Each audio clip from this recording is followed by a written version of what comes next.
যে অন্তরে কোরআন নাই ওই অন্তরটা হলো পোড়ো বাড়ির মতো। বিশ্বনবী মুহাম্মদুর রাসূলুল্লাহ সাল্লাল্লাহু আলাইহি ওয়াসাল্লাম বললেন তার অন্তরটা হলো পোড়ো বাড়ির মতো।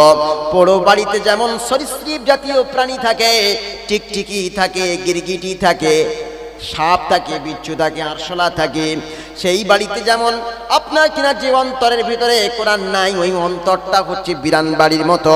ওই অন্তরের ভিতরে গান থাকে, বাজনা থাকে, থিয়েটার থাকে, অশ্লীল জিনিসপত্র সেখানে বসবাস করে।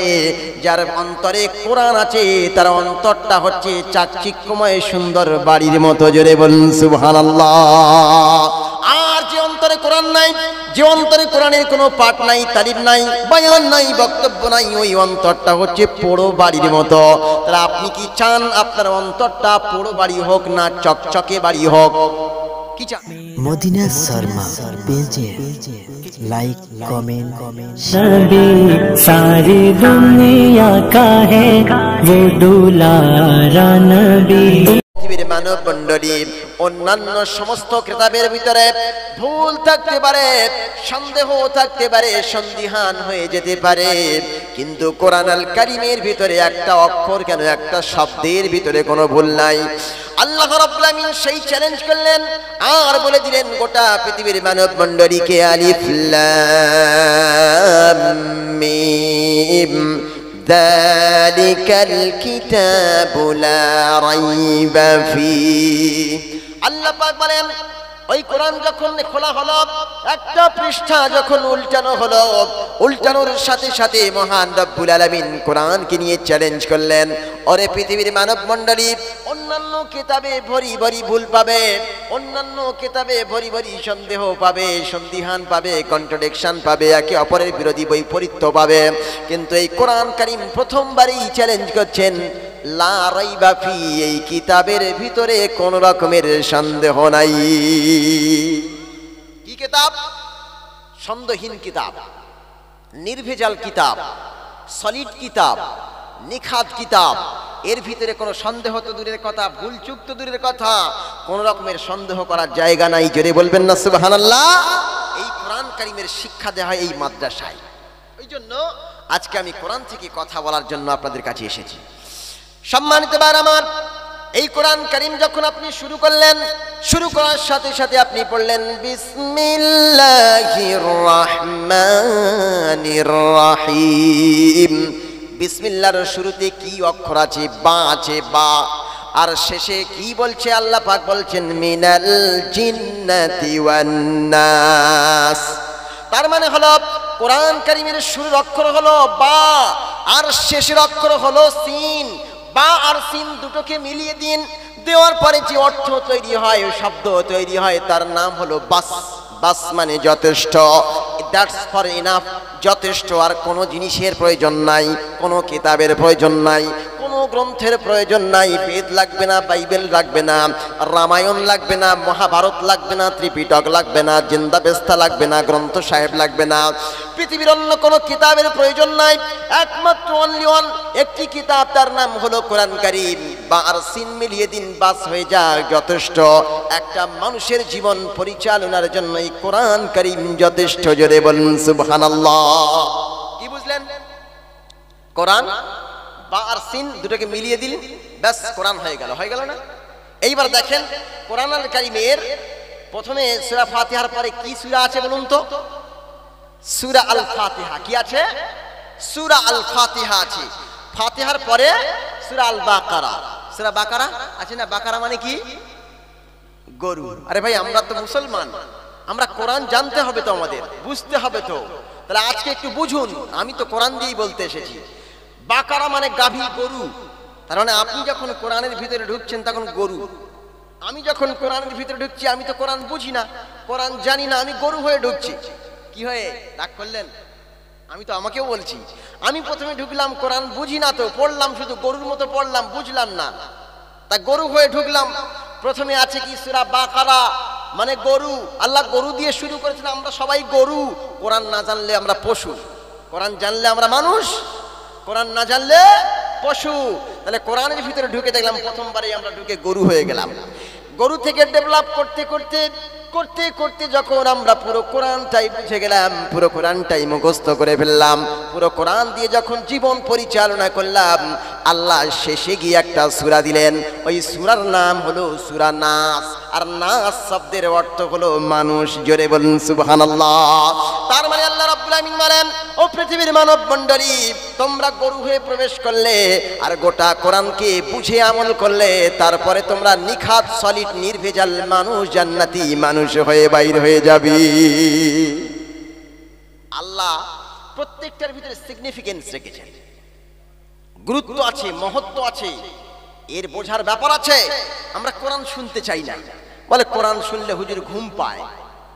আরে ভাই, কোরআন শুনতেই তো হবে।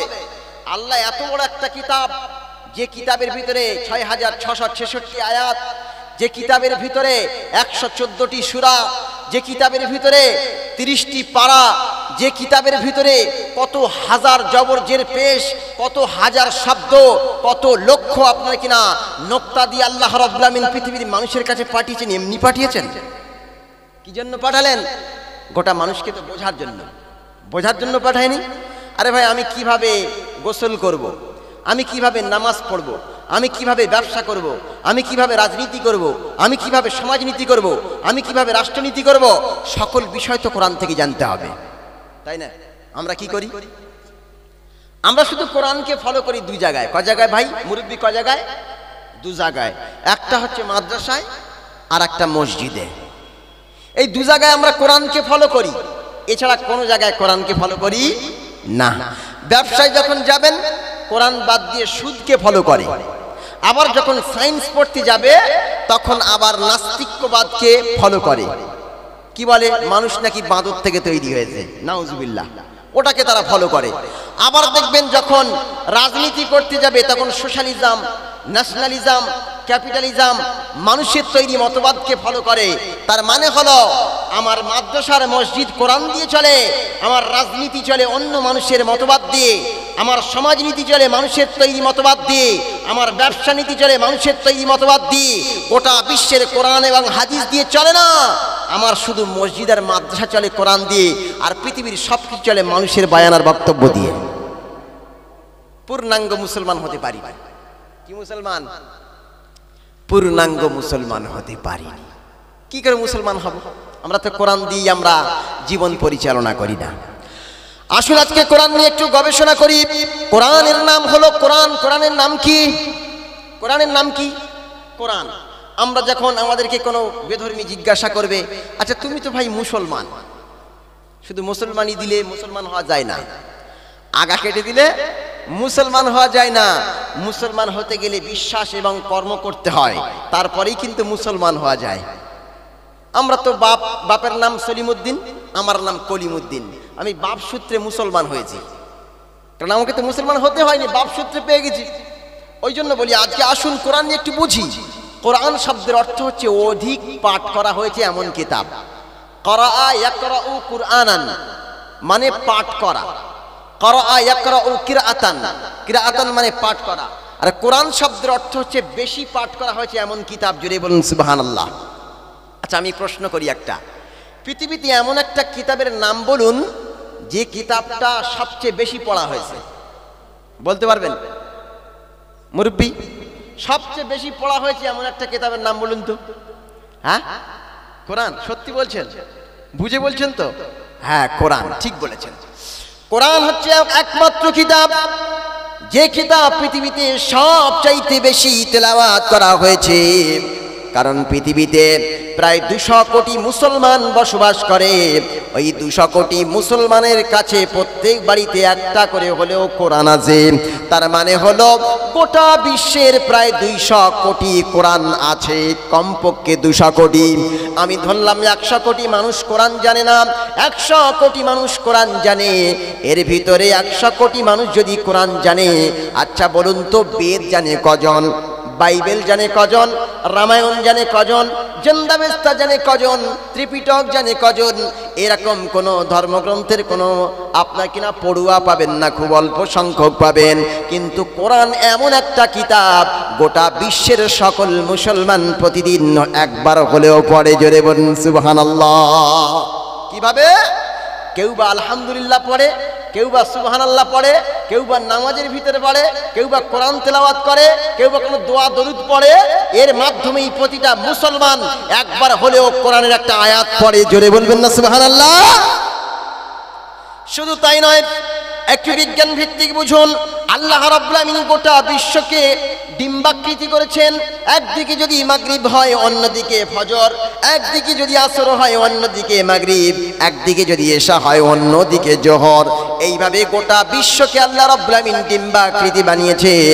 জাপানে যখন সূর্য উঠল, জাপানে সূর্য ওঠার পরে জাপানের মানুষেরা কোরআন পড়তে শুরু করলো, জাপানের ইমাম সাহেবরা কিরাত পড়তে শুরু করলো, জাপানের মক্তবগুলো খোলা শুরু হয়ে গেল, জাপানের মাদ্রাসাগুলো চলতে শুরু করলো, জাপানের মায়েরা বোনেরা কোরআন তেলাওয়াত করতে শুরু করলো, জাপানের কারি সাহেবরা, মাওলানা, মুহাদ্দিস, মুফতি সাহেবরা কোরআন পড়তে শুরু করলো।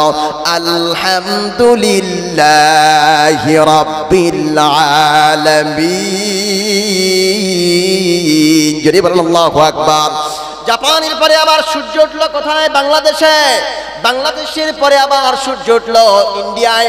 ইন্ডিয়ায় যখন সূর্য উঠল, তার আগে ফজরের নামাজে কোরআন তেলাওয়াত হচ্ছে। আবার মাদ্রাসাগুলো শুরু হয়ে গেল, মক্তবগুলো শুরু হয়ে গেল, বিশ্ববিদ্যালয় আর স্কুলগুলো শুরু হয়ে গেল, আরবি পড়া শুরু হয়ে গেল, কোরআন পড়া শুরু হয়ে গেল। এরপরে পাকিস্তানের সূর্য উঠল, আফগানিস্তানের সূর্য উঠল, আপনার কিনা জর্ডানে সূর্য উঠল, তুরস্কে সূর্য উঠল, এরপরে আপনার কিনা রাশিয়ায় সূর্য উঠল, ইরাকে সূর্য উঠল, ইরানে সূর্য উঠল, আরবে সূর্য উঠল, কানাডায় সূর্য উঠল। এমনি করে সূর্য উঠছে আর ডুবছে। প্রতিটা মুহূর্তে কোরআনের বর্ণনার, কোরআনের তেলাওয়াত শুরু হয়ে গিয়েছি। এমন একটা কিতাব, যে কিতাবের চাইতে বেশি পড়া হয়েছে এমন কোন কিতাব নাই। অনলি ওয়ান কিতাব। এই কিতাবের মতো এত ছাপা হয়েছে এমন কিতাবও নাই। যদি বলবেন না সুবহানাল্লাহ? কোরআনের চাইতে বেশি ছাপানো হয়েছে এরকম কোন কিতাব আছে? নাই। কারণ কোরআন প্রতিটা সেকেন্ডে, মুহূর্তে কিতাব বান্ডিং হচ্ছে, আর পৃথিবীর এক প্রান্ত থেকে অপর প্রান্তরে এই কিতাবগুলো পৌঁছে যাচ্ছে। যদি বলেন সুবহানাল্লাহ। আল্লাহ কিতাব বলেছেন। কাতাবা ইয়াকতুবু মানে লেখা। কাতাবা ইয়াকতুবু মানে কি? বুঝতে পারছেন না আমার কথা? বাংলায় বলছি ভাই। কাতাবা ইয়াকতুবু মানে লেখা, আর এই কিতাব, কাতাবা ইয়াকতুবু থেকে কিতাব এসেছে। আল্লাহ কোরআনের একটা নাম বলেছেন কিতাব। কি কিতাব? কিতাব। ওই কিতাব প্রতিটা মুহূর্তে লেখা হচ্ছে, ছাপানো হচ্ছে, কম্পিউটার লেখা হচ্ছে, ছাপা হচ্ছে, বান্ডিং হচ্ছে, এবং গোটা বিশ্বে ছড়িয়ে পড়ছে কোরআন। জোরে বলুন সুবহানাল্লাহ। সম্মানিত ভাইরা আমার, আমরা যে কোরআন কারীম পড়ি, ওই কোরআনের নাম কি? কোরআন। কিন্তু আমরা বলি কি? কোরআন শরীফ। কি বলি? আমরা কোরআন শরীফ বলি। কিন্তু কোন কোরআনের গায়ে কি লেখা আছে? কোরআন শরীফ। কোরআনের ভিতরে কোথাও পাবেন না কোরআন শরীফ লেখা আছে।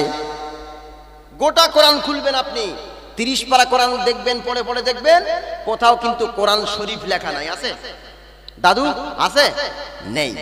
গোটা কোরআন আপনি তন্ন তন্ন করে খুঁজে একবার দেখুন, গোটা কোরআন কারিমে কোথাও কোরআন শরীফ নাই। তাহলে মুসলমানেরা যে কোরআন শরীফ বলে, ওই কোরআন শরীফটাই তো কোরআনের ভিতরে নাই। রাখে যাবেন না? বেদের নামটা বেদের ভিতরে নাই, রামায়ণের নামটা রামায়ণের ভিতরে নাই, জেন্দাবেস্তার নামটা জেন্দাবেস্তার ভিতরে নাই, ত্রিপিটকের নামটা ত্রিপিটকের ভিতরে নাই। কিন্তু কোরআনের নাম যদি কোরআনের ভিতরে না থাকে, তাহলে তো বলবে অন্য ধর্মগ্রন্থের মতো এটাও একটা গ্রন্থ, তাই না? আমার কথা বুঝতে পারছেন? তাহলে কোরআন শরীফ কোরআনের ভিতরে কোথাও নাই। তাহলে কি আছে? কোরআনের ভিতরে আছে কোরআন কারীম। কি আছে? কোরআন কারীম। কোরআন মাজিদ। কি আছে? কোরআন মাজিদ। কোরআন হাকিম। কি আছে? কোরআন হাকিম। কোরআন কিতাব। কিতাব। কোরআনের নাম কিতাব। কোরআনের নাম হচ্ছে কোরআন আজিম। কোরআনের নাম হচ্ছে বায়ান। কোরআনের নাম হচ্ছে জিকির। কোরআনের বহু নাম আছে, তার মধ্যে অনেকগুলো নাম আমি আপনাদের সম্মুখে বললাম। একটা একটা করে দলিল নেন।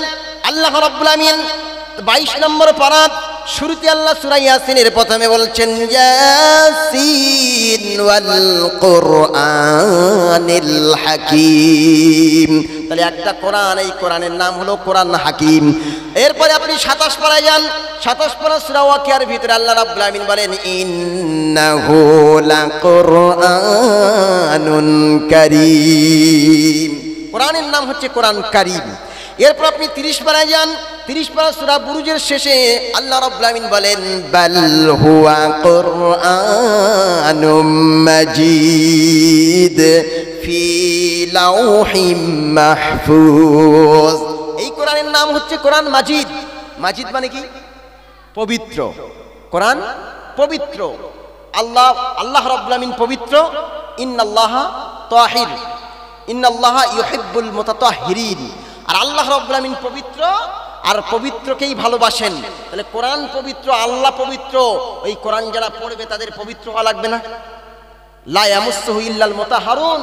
এই কোরআন তোমরা বিনা অজুতে বিনা পবিত্রতায় স্পর্শ করো না, আছে না কোরআনে?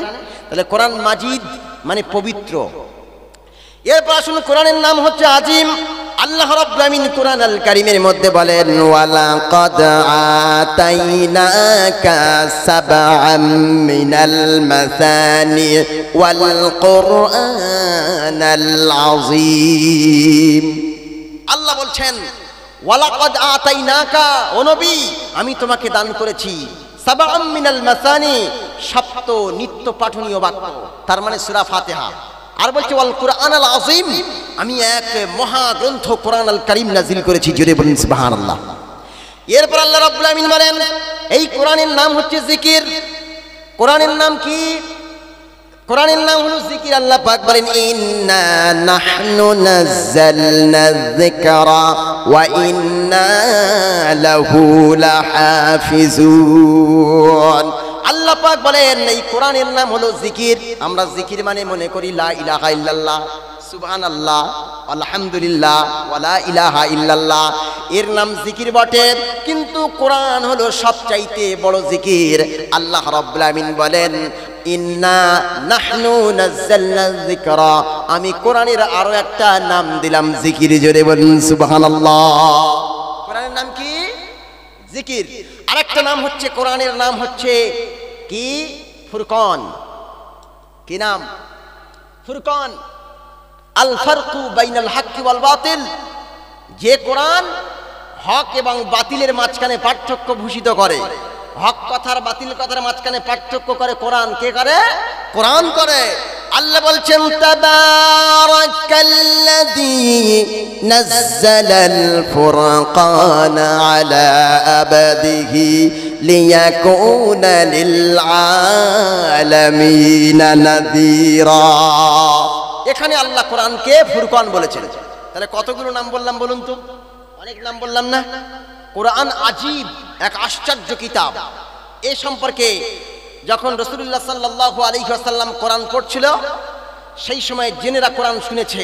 জিনেরা কোরআন শুনে বলেছিল ইন্না সামি'না কুরআনান আজাবা, আমরা এক আশ্চর্য কিতাব শুনেছি। এরকম কিতাব আসমানের নিচে জমিনের উপরে আর কেউ কোনোদিন শোনে নাই। একটা আজিম কিতাব, এই আশ্চর্য কিতাব, এর নাম হচ্ছে কোরআনে আজীব, আশ্চর্য কিতাব। যদি বলুন সুবহানাল্লাহ। তাহলে আমরা বুঝতে পারলাম না? কেউ যদি আমাদের জিজ্ঞাসা করে কোরআনের নাম কি, কি বলবেন? কোরআন কারীম, কোরআন হাকিম, কোরআন মাজিদ, কোরআন ফুরকান, কোরআন বায়ান, কোরআন তিবিয়ান, কোরআন জিকির, কোরআন ফুরকান। এছাড়া কোরআন আরো নাম আছে, কোরআন আযীম। বহু নাম আমি আপনাদের কাছে বললাম। কেউ যখন জিজ্ঞাসা করে আপনারা বলে দেবেন কোরআন কারীম। কি বলবেন? তাহলে আজকের থেকে কোরআন শরীফ বলা ছেড়ে দেবেন। কারণ কি বললাম? কোরআন শরীফ বলতে পারবেন, সমস্যা নাই, কিন্তু কোরআনের ভিতরে যে নামটা আছে ওইটা বলা উত্তম না ভাই? আমাকে কেউ যদি বলে হুজুর, কেউ যদি বলে মুফতি সাহেব, কেউ যদি বলে মাওলানা সাহেব, সমস্যা আছে? সমস্যা নাই। কিন্তু আমার আধার কার্ডে যে নামটা আছে, আমার প্যান কার্ডে যে নামটা আছে, আমার আইডেন্টি কার্ডে যে নামটা আছে, ওই নামটা হচ্ছে এভিডেন্স, দলিল ভিত্তিক নাম, আমার প্রুফ ভিত্তিক নাম। ওই নামটা ধরে ডাকলে আর কেউ কাটতে পারবে না। আমি আলেম হতে পারি নাও পারি, মুফতি হতে পারি নাও পারি, আমি মাওলানা হতে পারি নাও পারি, কিন্তু আমি ইমরান আনোয়ার। তাহলে কোরআন শরীফ হতে পারে নাও পারে, কেন? কোরআন কারীম তো বটেই, আল্লাহ কোরআনে বলেছেন। ওই জন্য বিভিন্ন নাম আমি আপনাদের কাছে বললাম। আমরা এমন একটা কোরআন পড়ি যে কোরআন প্রত্যেকটা অক্ষর কোরআন, প্রত্যেকটা শব্দ কোরআন, প্রত্যেকটা আয়াত কোরআন, প্রত্যেকটা সূরা কোরআন, তাই না ভাই? একটা অক্ষর বাদ দিলে কি কোরআনের পূর্ণতা থাকবে? বাদ দেওয়া যাবে? কেউ পারবে? কেউ একটা যোগ করতে পারবে? এখন ইমাম সাহেব পড়ছে, ইযা জাআ বাসরুল্লাহি ওয়াল ফাতহ। কি পড়লাম? ইযা জাআ বাসরুল্লাহ। কিন্তু আসলে কোরআনের মধ্যে কি আছে? ইযা জাআ নাসরুল্লাহ। এই নুনের নকতা যদি আমি বার নিচে দিয়ে দিই তাহলে বাসরুল্লাহ হয়ে গেল না? আচ্ছা বলুন তো, ইমাম সাহেবের পিঠে আর চামড়া থাকবে? যদি জোর করে পড়ে যে আমি ইযা জাআ নাসরুল্লাহ আল্লাহ নাযিল করেছে, আমি একটু ওই উপরটা আমার উচ্চারণ হচ্ছে না, ওটা নিচে দিয়ে বাসরুল্লাহ পড়লাম, কোরআন থাকবে আর চেঞ্জ হয়ে যাবে? এ ক্ষমতা কারো আছে পৃথিবীর? এমনকি মুহাম্মদ সাল্লাল্লাহু আলাইহি ওয়াসাল্লাম কি পারবেন? অনেকে চুপ করে আছে, বলে হ্যাঁ মুহাম্মদ সাল্লাল্লাহু আলাইহি ওয়াসাল্লাম মনে পারবেন না। মুহাম্মদ সাল্লাল্লাহু আলাইহি ওয়াসাল্লামের কোনো অথরিটি নাই এই কোরআনের ভিতরে হাত দেওয়ার। কোরআনের ভিতরে যদি মুহাম্মদ সাল্লাল্লাহু আলাইহি ওয়াসাল্লাম হাত দিয়ে কোনো পরিবর্তন করেন, সংশোধন করেন, সংযোজন করেন, বিয়োজন করেন, এক্সটেনশন করেন, বিয়োগ করেন, আল্লাহ রাব্বুল আমিন কঠোর ভূমিকা পালন করবেন। আল্লাহ রাব্বুল আমিন বলেন, আমার নবীরও কোনো পরিবর্তন করার ক্ষমতা নাই। আল্লাহ পাক কোরআনুল কারীমের মধ্যে স্পষ্ট করে বললেন, ও পৃথিবীর মানব মণ্ডলী শোনো, ওয়ালাউ তাকাওয়ালা আলাইনা বা'দাল আকাবিল লা আখাযনা মিনহু বিল ইয়ামিন সুম্মা লাকাতা'না মিনহুল ওয়াতিন। আল্লাহ পাক বলেন, ও পৃথিবীর মানব মণ্ডলী শোনো, ওয়ালাউ তাকাওয়ালা আলাইনা বা'দাল আকাবিল, আমার নবী যদি কোরআনের ভিতরে কোনো কথাকে আমার নামে চালিয়ে দেয়, পরিবর্তন করে দেয়, বাদ দিয়ে দেয়, ঢুকিয়ে দেয়, সংশোধন করে, বিয়োজন করে, প্লাস করে, মাইনাস করে, বাদ দিয়ে দেয়, আমি আল্লাহ কঠোর ভূমিকা পালন করব। ওয়ালাউ তাকাওয়ালা আলাইনা বা'দাল আকাবিল লা আখাযনা মিনহু বিল ইয়ামিন সুম্মা লাকাতা'না মিনহুল ওয়াতিন। তাহলে কি করব? আমার নবী যদি কোনো হাত দিয়ে লিখে দেয়, হাতটা চেপে ধরবো, ডান হাতকে চেপে ধরবো, অথবা আমি আল্লাহ রাব্বুল আমিন আমার শক্তিশালী হাত দিয়ে রাসূলের কণ্ঠনালীকে ছিঁড়ে ফেলে দেব। রাসূলের লেখার কোনো সুযোগ নাই, আর লিখতে তো পারতেন না। কিন্তু যদি মুহাম্মদ সাল্লাল্লাহু আলাইহি ওয়াসাল্লাম মুখ দিয়ে উচ্চারণ করে বলে যে এখানে পরিবর্তন করো, আমার বাণীর উপরে যদি কোন রকমের কলম চালায়, কোন রকমের কথা চালায়, তাহলে আমি কঠোর ভূমিকা পালন করবো, রাসূলের কণ্ঠনালী ছিঁড়ে ফেলে দেব।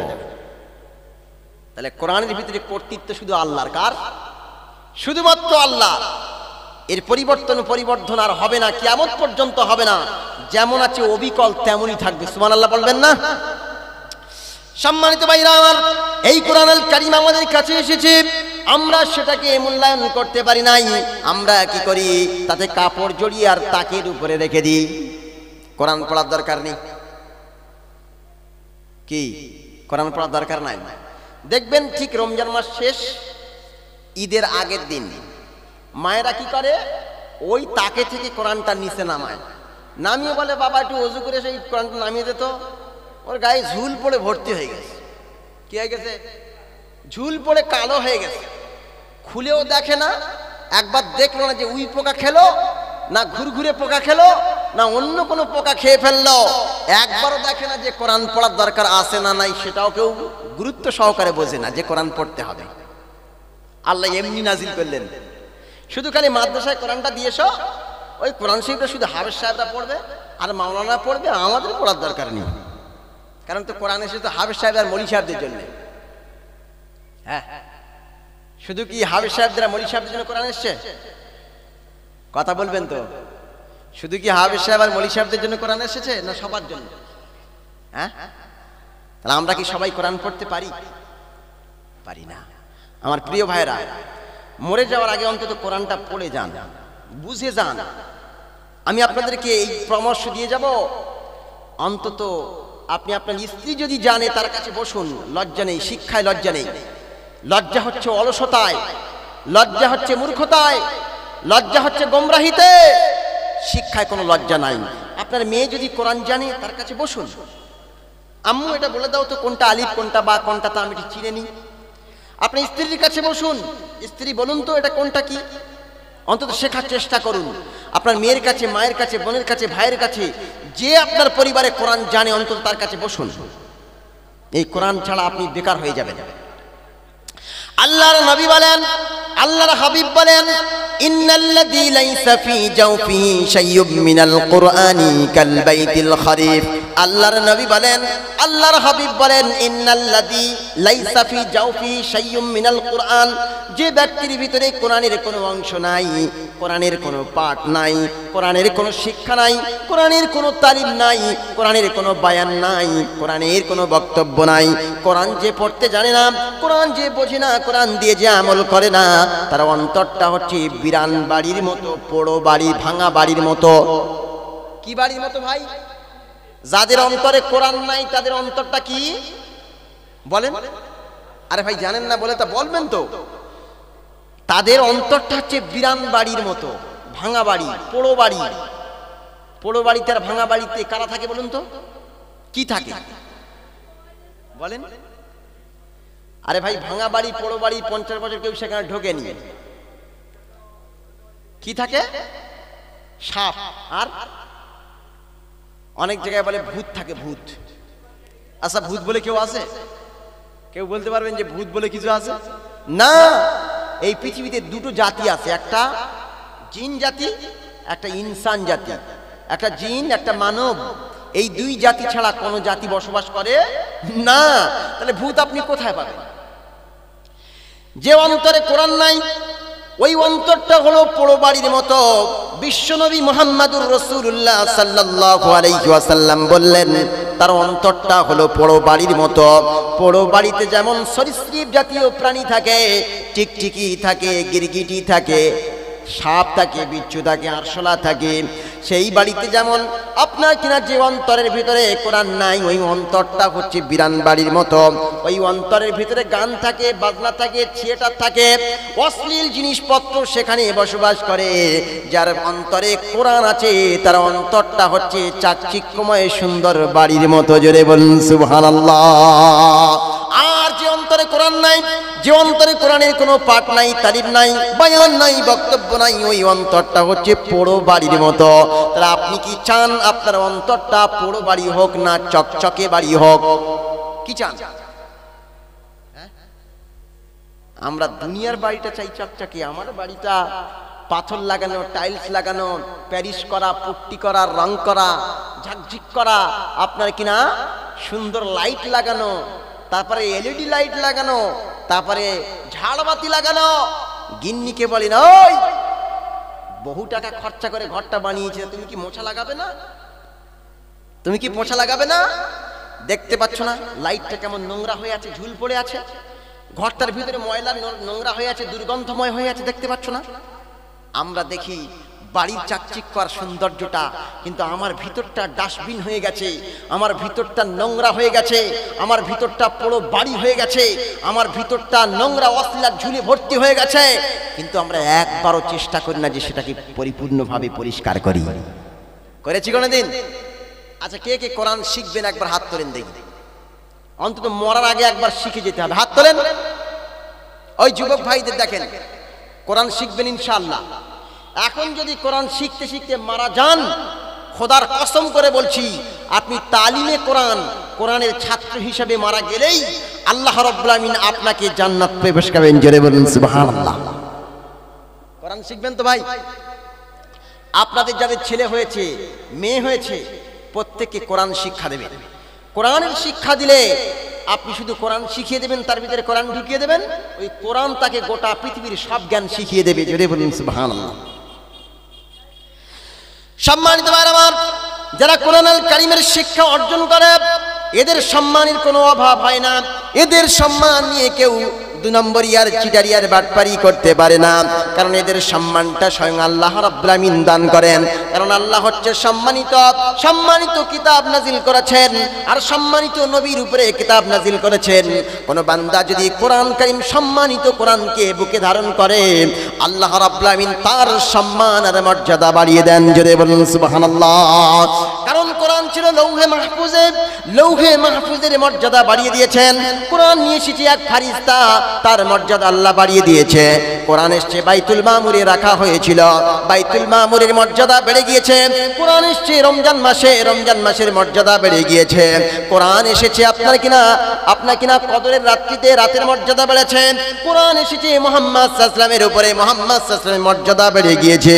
পৃথিবীর যত বড় বড় আলেম আছে কোরআন দিয়ে, প্রত্যেকেই কোরআন দিয়ে জীবন যাপন করেছে, তাদের মর্যাদা বেড়ে গিয়েছে। কোরআন কারিম এই মাইকে বলা হচ্ছে, মাইকের মর্যাদা বেড়ে গিয়েছে। কোরআন কারিম এই স্টেজে বসে বলা হচ্ছে, স্টেজের মর্যাদা বেড়ে গিয়েছে। কোরআনের গায়ে যে কাপড় লাগানো থাকে, ওর গায়ে লাগানোর কারণে কোরআনের মর্যাদা, কাপড়ের মর্যাদা বেড়ে গিয়েছে। কোরআনের নিচে যে কাঠটা, রেহেল কাঠটা থাকে, ওই রেহেল কাঠটা কোরআনের সঙ্গে লেগে যাওয়ার কারণে মর্যাদা বেড়ে গিয়েছে। এখন বলুন তো, আমি উপরে কেন আর আপনারা নিচে কেন? বলেন দেখি, আমি এর উপরে কেন আর আপনারা নিচে বসে কেন? কি পার্থক্য? কোরআনের পার্থক্য। আমি কোরআন বলছি, আল্লাহ কোরআনকে সম্মানিত করেছে, ওই জন্য আপনারা সম্মান দিয়ে এই উঁচু জায়গায় বসে বর্ণনা করার জন্য স্টেজ তৈরি করেছেন। আচ্ছা, এই স্টেজে কি সম্মান দিত কেউ? যদি এখানে কোরআন না বলা হতো, যদি ডান্স হতো, যদি ডান্স হতো, এখানে কনসার্ট হতো, তাহলে কি কেউ সম্মান দিত? দিত না। কিন্তু এই কোরআন এখানে বর্ণনা করা হচ্ছে বলে স্টেজের মর্যাদা বেড়েছে। জোরে বলবেন না সুবহানাল্লাহ? এখন শুনুন, এই কোরআন কারীম আপনি যদি অর্জন করেন, ধারণ করেন, কি হবে? আল্লাহর নবী বলেন, আল্লাহর হাবিব বলেন, মান ক্বরাআল কুরআনা ওয়া হাফিজাহু আদখালাহুল্লাহুল জান্নাহ। আল্লাহর নবী হাদিস শরীফের মধ্যে বলছেন, মান ক্বরাআল কুরআন, যে ব্যক্তি কোরআন পাঠ করে, ওয়া হাফিজাহু, মুখস্থ করে, ওয়া আমিলা বিহি, তার দ্বারা আমল করে, আদখালাহুল্লাহুল জান্নাহ, আল্লাহ রাব্বুল আলামিন তারে জান্নাতে প্রবেশ করাবেন। জোরে বলুন সুবহানাল্লাহ। তাহলে কোরআন পড়লে জান্নাত, কোরআন মুখস্থ করলে জান্নাত, কোরআন দিয়ে আমল করে জীবন যাপন করলে জান্নাত। আমরা মনে করি আমার ছেলেকে 3 বছর 4 বছর পড়ালাম, পড়ানোর পরে হাফেজ হয়ে গেল, আমার ছেলের জন্য জান্নাত অবধারিত হয়ে গেল। না, এরকম কথা হাদিসের ভাষায় নেই। হাদিসের ভাষায় এসেছে, মান ক্বরাআল কুরআন ওয়া হাফিজাহু ওয়া আমিলা বিহি, এর ব্যাপারে আমল করেছে, মুখস্থ করেছে, আমল করেছে এবং সেই অনুযায়ী জীবন যাপন করে মৃত্যুবরণ করেছে, তার জন্য আল্লাহ জান্নাত দেবেন। জোরে বলবেন না সুবহানাল্লাহ? আপনি শুধু 30 পারা মুখস্থ করলেই জান্নাত পেয়ে যাবেন? 30 পারা মুখস্থ করলে জান্নাত? তাহলে এত সহজ?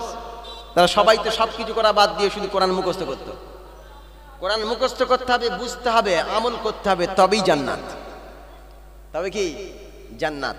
আর একটা পরামর্শ আমি আপনাদেরকে দেব, আল্লাহর কথা কি আপনারা জানতে চান, বুঝতে চান? চান তো? মসজিদে দেখবেন বাংলায় কোরআন আছে। কি আছে? বাংলায় কোরআন আছে। ওই বাংলা কোরআনটা কমপক্ষে জীবনে 5 বার পড়বেন। কবার? প্রথম থেকে শেষ পর্যন্ত বাংলায় পড়বেন, যে আল্লাহ কি বলেছে আমি আমার ভাষায় বুঝবো। সমস্ত প্রশংসা আল্লাহর, যিনি দয়ালু এবং কৃপাবান। তারপর কি ইয়াকা না'বুদু ওয়া ইয়াকা নাস্তাঈন, তোমারই ইবাদত করি, তোমার কাছেই সাহায্য প্রার্থনা করি। ওই বাংলা পুরো কোরআনটা পড়বেন, দেখবেন অন্তত কিছু হলেও আপনার কিনা 10% হলেও বাংলায় আল্লাহর ভাষা বুঝতে পারবেন। জোরে বলুন সুবহানাল্লাহ। আচ্ছা সম্মানিত ভাইরা, আমাদের কি কোরআন পড়তে কষ্ট হয়? কষ্ট হয় না? তাহলে কোরআন কেন শিখি না? কোরআনের মুযাকারা কেন করি না? কোরআন নিয়ে অনুধাবন কেন করি না? আফালা ইয়াতাদাব্বারুনাল কোরআন, তারা কি কোরআন নিয়ে গবেষণা করে না? তারা নিয়ে চিন্তা ভাবনা করে না? এসেছে মুসলমান জাতির উপরে কোরআন, এই মুসলমান জাতি কোরআন ছেড়ে দিয়েছে।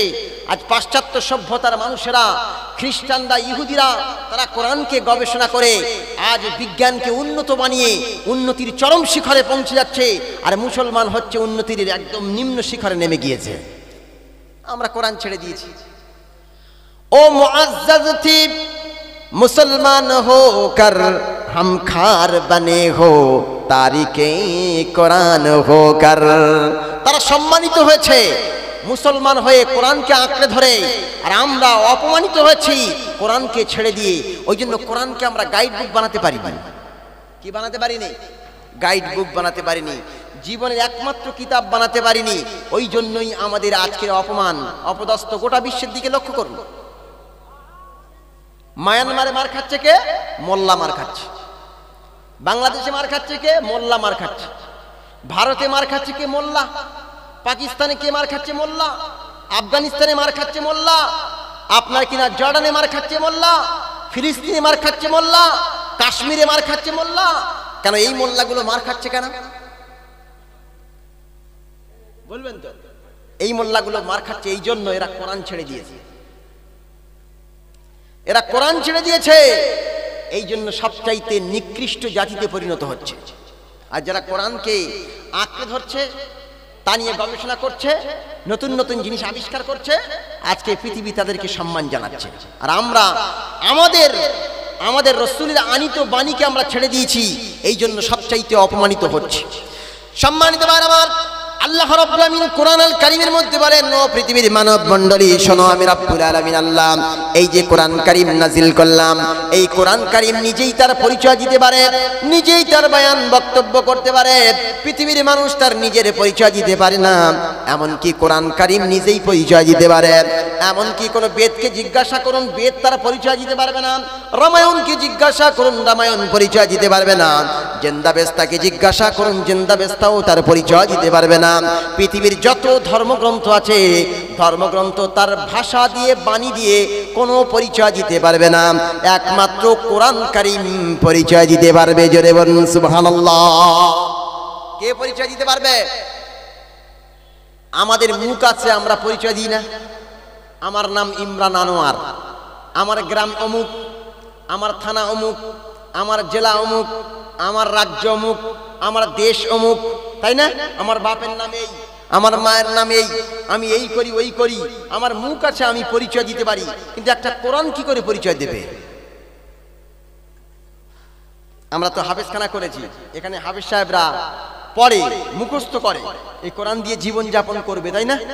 তাহলে এই কোরআন আজকে দেখুন, আজকে আমি কোরআন দিয়ে কোরআনের পরিচয় দিয়ে যাচ্ছি। শুনুন সম্মানিত ভাই আমার, কোরআন কারীমকে যদি কেউ জিজ্ঞাসা করে, ওরে কোরআন আজকে এই দেবকের মানুষদেরকে বলে দে, তোর নাম কি, তোর বাড়ি কোথায়, তোকে কে নাজিল করলো? আজকে যদি কোরআনকে জিজ্ঞাসা করি, ওরে কোরআন বলে দে তোকে কে নাজিল করলো, সঙ্গে সঙ্গে কোরআন আল কারীম তার নিজের ভাষায় বলবে, নাজ্জালাল ফুরকান আলা আবদিহি লিয়াকুনা লিল আলামিনা নাযীরা। আল্লাহ রাব্বুল আলামিন কোরআন আল কারীমের মধ্যে অন্য আয়াতে বলছেন, ও পৃথিবীর মানুষেরা শোনো, আমি রাব্বুল আলামিন আল্লাহ এই কোরআন কারীমকে গোটা পৃথিবীর মানুষের জন্য নাজিল করেছি। তানজিলাম মির রাব্বিল আলামিন। কোরআন নাজিল করেছে কে বলুন তো? কে? আল্লাহ। কে নাজিল করেছে? আরে ভাই, আমরা মুসলমান যদি এগুলো বলতে না পারি তাহলে তো দুর্ভাগ্য আমাদের। কোরআন নাজিল করেছে কে? আরে ভাই জোরে বলেন না। আল্লাহ নাজিল করেছে। এবার আমরা বুঝতে পারলাম কোরআন নাজিল করেছে আল্লাহ। এবার যদি প্রশ্ন করি, তাহলে কোরআন কি একা এসেছে না কারোর সঙ্গে এসেছে? কোরআন কি একা একা এসেছে নাকি কারোর সঙ্গে এসেছে? আল্লাহ কোরআনে অনেক জায়গায় বলেছেন, নাযালা বিহি রূহুল আমিন। রূহুল আমিন ফেরেশতা, তার মানে হলো জিবরিল আমিন ফেরেশতা, জেনুইন অথেন্টিক স্পেশাল মেসেঞ্জার জিবরিল আলাইহিস সালাম এই কোরআন কারীমকে নিয়ে এসেছেন। আবার অন্য আয়াতে পাওয়া যায়, ফালা উকসিমু বিমা তুবসিরুন ওয়া মা লা তুবসিরুন ইন্নাহু লাকাউলু রাসূলিন কারীম। ইন্নাহু লাকাউলু রাসূলিন কারীম, এটা এক সম্মানিত ফেরেশতা জিবরিল আমিনের আনিত বাণী। জোরে বলুন সুবহানাল্লাহ।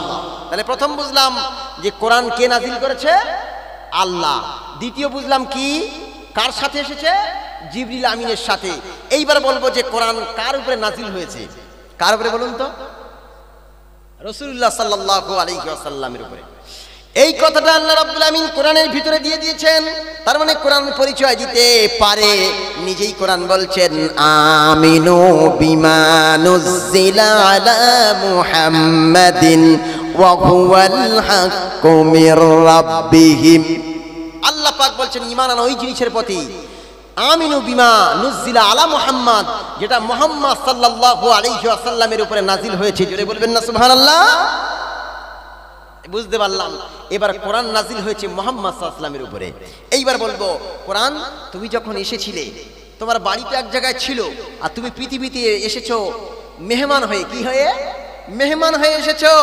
কিয়ামত পর্যন্ত তুমি এই পৃথিবীতে মেহমান থাকবে, মেহমান হয়ে এসেছো। তাহলে বলো তো তোমার বাড়িটা কোথায়? কোরআন আল কারীম সঙ্গে সঙ্গে স্পষ্টভাবে জবাব দেয়, বাল হুয়া কুরআনুম মাজিদুন ফি লাউহিম মাহফুজ। কোরআন তার জবাব দিয়ে দেয়। কোরআন বলে আমার বাড়ি হচ্ছে সপ্ত আকাশের উপরে, লৌহে মাহফুজের উপরে, একটি ফলকের লিখিত, ফলকের উপরে লিখিত ছিলাম আমি কোরআন। যদি বলুন সুবহানাল্লাহ। তাহলে বুঝলাম কোরআনের বাড়ি ছিল কোথায়? সপ্ত আকাশের উপরে, লৌহে মাহফুজে। লৌহে মাহফুজ হচ্ছে একটি আসমানের মতো এত বড়, আর একটি জমিনের মতো এত চওড়া। একটু জোরে বলুন সুবহানাল্লাহ। এরপরে যদি কোরআনকে জিজ্ঞাসা করি, তুমি যখন এসেছিলে তখন কোন সময় এসেছিলে? সেই সময় রাতের বেলা এসেছিলে না দিনের বেলা এসেছিলে? কোরআন কারীম সঙ্গে সঙ্গে আবার সূরা কদরের প্রথম বলে দেয়, ইন্না আনজালনাহু ফি লাইলাতিল কদর। আমি কোরআন কারীম লাইলাতুল কদরের রাত্রিতে নাজিল হয়েছি। আমি দিনে নয়, আমি রাতের বেলা নাজিল হয়েছি। কখন? রাতের বেলা নাজিল হয়েছি। এইবার কোরআনকে যদি কেউ জিজ্ঞাসা করে, ওরে কোরআন তুই বল, গোটা পৃথিবীর মানুষকে বলে দে তুই যে মাসে নাজিল হয়েছিস সেই মাসটা কি ছিল? মুহররম, সফর, রবিউল আউয়াল, রবিউল সানি, জামাদিউল আউয়াল, জামাদিউল সানি, রজব, শাবান, রমজান, জিলকদ, জিলহজ, 12টি মাস আল্লাহ নাজিল করেছে, তৈরি করেছে। এই 12টি মাসের মধ্যে কোন মাসে নাজিল হয়েছিস কোরআন বলে দে। সঙ্গে সঙ্গে কোরআন বলে, শাহরু রমাদান আল্লাযী উনজিলা ফীহিল কুরআন। আমি কোরআন কারীম অন্য কোনো মাসে নাজিল হয় নাই, অন্য কোনো মাসে নাজিল হয় নাই। আমি কোরআন কারীম মহিমান্বিত মাস, সম্মানিত মাস রমজান মাসে আমি কোরআন নাজিল হয়েছি। সুবহানাল্লাহ বলবেন। আপনারা কি আপনাদের পরিচয় দিতে পারেন? আপনারা কি আপনাদের পরিচয় দিতে পারেন? কোরআন তো একটা বই, কোরআন তো একটা বই। এই বই কিন্তু তার পরিচয়